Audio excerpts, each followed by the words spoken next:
folks. So today I'm going to be making a little video to walk you through how to download Discord and use Discord either to join a server socially or to use it for crisis drills or simulations. So let's start with the general stuff. If you don't already have an account, don't already have the application or anything, you're going to need to get one. So you're going to Google Discord. You're going to open up the website here. Now Discord can be used in your internet browser, or you can download the application, put it on your phone, your computer, iPad, whatever you use, but today we'll just be looking in the browser, okay? So even if you don't have an account, go to log in, and then if you need to register an account, click on that, and you'll just enter up the information, real simple.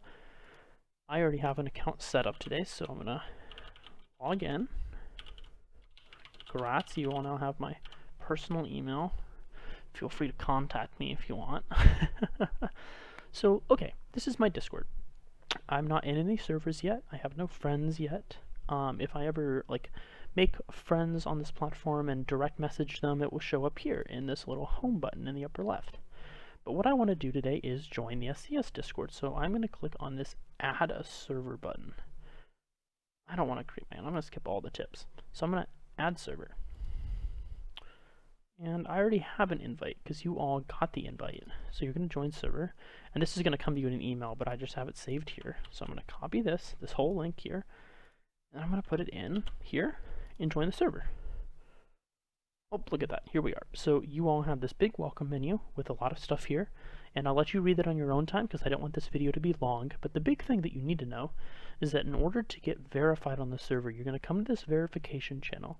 And you're going to say, something along, hi, I'm Blaze Schaefer.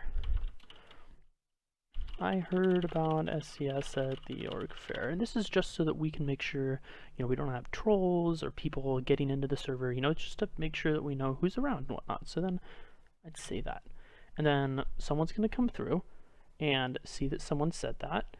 And they're going to mark your name with something. So look at this, a little thumbs up, and then they're going to give me, or you, our little member role, and they're going to have verified you. And that's going to give you access to 2 more channels. And these are our kind of social general membership channels. So general membership is where you can talk to other members, get involved with the community. So to message, you just type in this little box down here. And then when you're ready to send the message, you just hit enter. And it sends. Look at that. So things that you can do in these messages, if you're, maybe I wanted to talk to, if you wanted to talk to me, for example, you would type in, at Blaze Schaefer, and then here's my actual account. And so that would ping me and give me a, specific notification and say, maybe you want to ask when is the next crisis drill. And so that would send out a message, and it would give me a ping notification, which I actually have pinged up right here.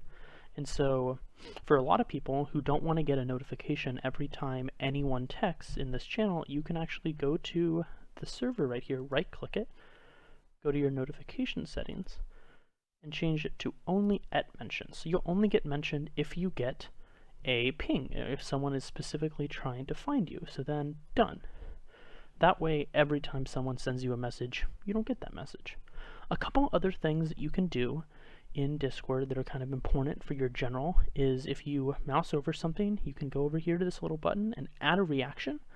There's a whole bunch of little options for you, and we have our own little logo one as well you can use that allows you to throw emotes on stuff.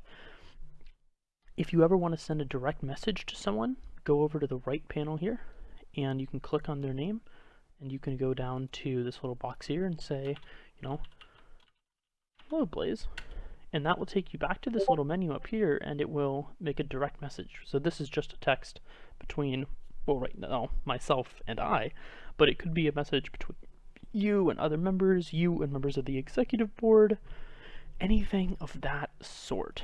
So this is a very, very basic guide for how Discord works, getting you into Discord for the very basics, but I'm going to walk through a couple more things about how Discord works if you're in a simulation or a crisis drill. So let's say you join for one of our upcoming simulations. Now I'm about to, do something that's going to give you a lot more channels, and then we're going to take a look at what that might look like in a crisis drill or a simulation. So let's say I am on the United States team and I am in the State Department. So I'm going to get these roles that add me to the United States and then add me to the Office of the Secretary of State. And see, if I come over here on the right side, now I'm in this US group, and you can see I've been added to these new roles. These roles are special because you can ping them. So if you go into your text chat and you type in United States, you can ping the entire United States team. Anyone who has that role, United States, will get a ping. So we use that a lot during simulations and drills to message groups. But let's take a look at what things might look like if you're here for a simulation that's digital. And if we use Discord for an in-person simulation, we won't have any voice channels. But for simulation use, we will have voice channels that can also share video as well.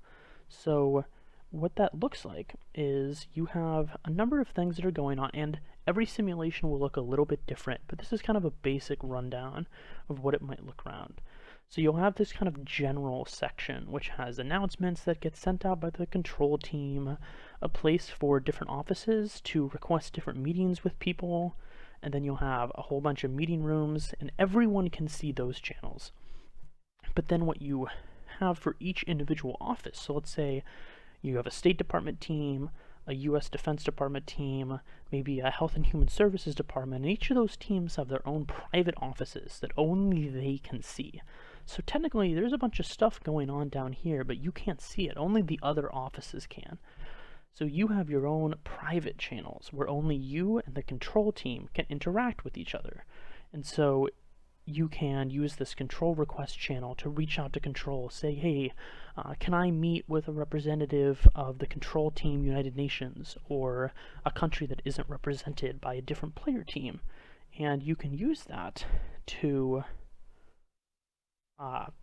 interact with control and get things done that you need to communicate with people. So that is an opportunity for you to get involved and interact within the simulation. But during the simulation, you'll often spend a lot of your time in voice channels, and all you have to do to get into a voice channel is click on the office and then you join.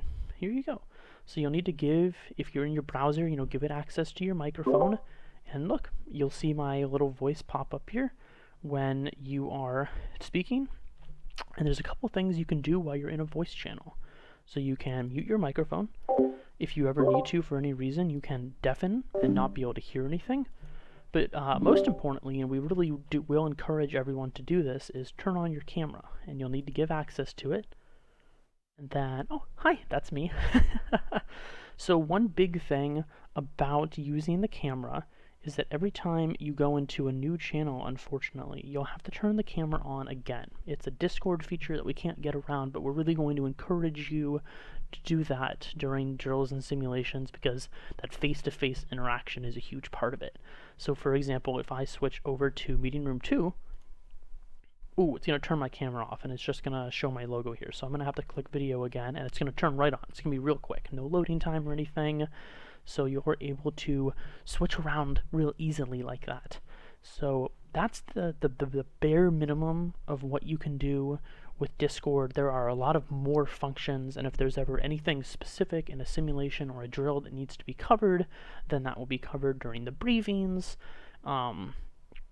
But the big things that I want you all to take away from this is, you message using the text bar.